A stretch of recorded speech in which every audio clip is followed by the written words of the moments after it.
nneema fe bi wo ye nchen ah wo hwe ne stand na aye Fidelity Bank me pese ono a ebo ni din na fe o kana sem mama ye ma wakwa baba Julie Juu TV. Thank you Midasi. Odin de say but your friend me Jemima Anan and I'm here Juma wa Fidelity Bank Ghana. Okay me pese me de microphone e ma o na fe wo kira ye say Fidelity Bank no Ghana nko na wo ebi wa ha ana say wo ye adwuma ma wo me pese o church mu ane what I say mama mfo hu se bia wo wa ha kra wo betime bia account of Fidelity Bank me pese wo church mu che amanfo. Okay all right it's a Fidelity Bank here wa Ghana and I sense ye Holy Ghanaian Bank and Nigeria a Ghana for bank Ghana ni enetete it's Fidelity no say the largest Ghanaian bank e Ghana.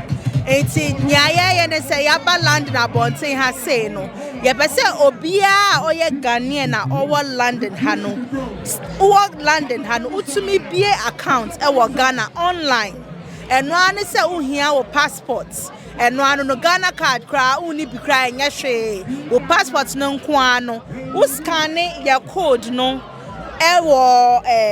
your flyers this one now we provide you with details bibia your befrao your bow appointment na your bow na your trial processing na it's in your here na wo passport so you're Ghanaian citizen and I say bia we are British citizen but ya wo Ghana it wo passport mu no ya trust say Ghana na ya wo na we bet me be account and account we so no say your name so wo UK hanenti no charges bien ni so it's ude £100 kotuha echina oba Ghana £100 na wo ho ma o de 1000 cedis eba echina oba Ghana 1000 cedis no eda ho ma o upese ebia uto dan e wo Ghana ye betimi eboa o na we nya mortgage facility up to $500,000 and I am mortgage don so no ye ma all the way up to 15 years udi betua ite no ehia se odi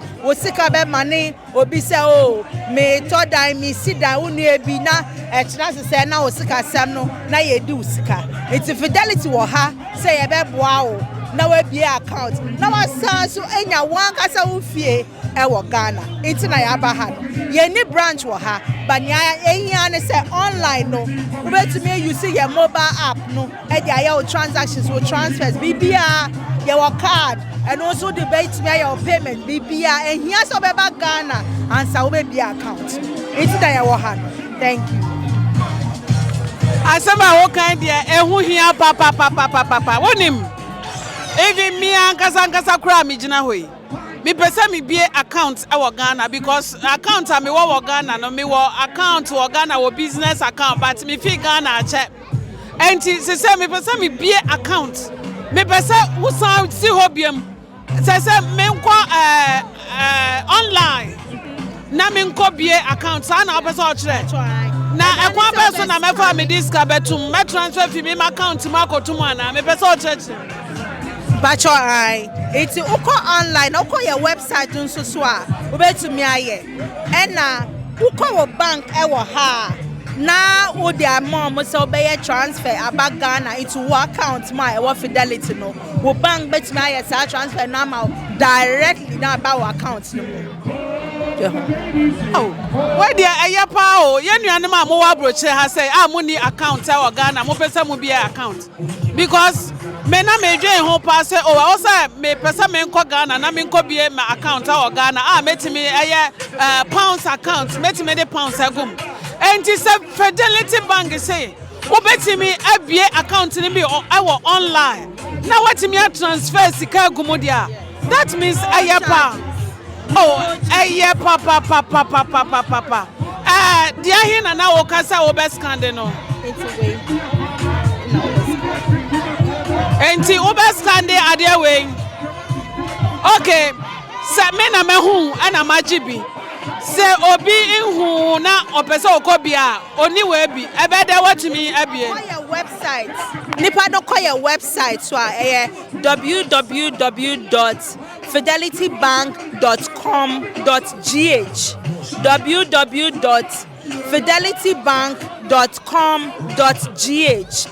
Nimna ewo your website nso so. Okay, and they said the Ghana where they are the Ghana for our brooch they are there. Fidelity Bank say ba omo ba ye no. Omo ba ma yenya ye wa brooch they ha say. Ah, you bet me a personal account. Meboa. You bet me a account ewo ye ho ya ama ye yankasa ye ho. Ah, ye hia Ghana card ansa na ye tumi abue. Eno an say wo kita wo passport. Ai wo ko omo website wa. Na wakwa akobie account na ama ho.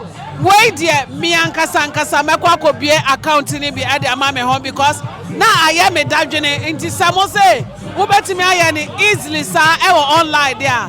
That means aye asem papa. Wo bibia obeka cha dofo biem mana. Ye da Ghana for nyina ase na say ye wo ha no yenim say bia we busuani bi wo fie e bia wo maame wo papa ya wo tumi mani omo na ade it's a time a wo ha no yes Fidelity e be say ye boa na wo bibia wo transactions bibia enye kama e wo phone so no bank mobile app no so no utumi ye wo transfers ni bibia e koma fie it's ye da masepa. Thank you. Hey, where there asem where there ya nwanwa asemo mesramo say the say wo UK ha wo betime anya abia account a wo Ghana wo passport pe na wo hia dia say where there ya asem papa o where there ya asem papa nti obia momodin a say obekoko bie account wo Fidelity Bank wo uti UK ha ya and so now wo bank wo Ghana wo pounds and dollar account wo Ghana. Ah, wudi chiso. O ko Ghana o mre. O nsise sika bebre bia. O transfer sika ni nyina akogo account ma o Ghana. O ko ya no started. Umpe we na opede ai. Enti bomode a se ubebie account e wo Fidelity Bank. Menua dadofo ase na chia wadofo na fe ya. Yeda Mwasepa, thank you so much. So Auntie Julie Juu. Thank you so much. Thank you, Julie Juu TV. Thank you. Yo, ane menyanam. Ahaya ane demo besi. Bomode subscribe to your channel no. Julie Juu TV our YouTube. Like follow our Facebook Julie Juu TV. Koswa TikTok Julie Juu TV and Instagram so Julie Juu TV. Yeda Mwasi bebe. Ahaya ane demo besi. Bye bye.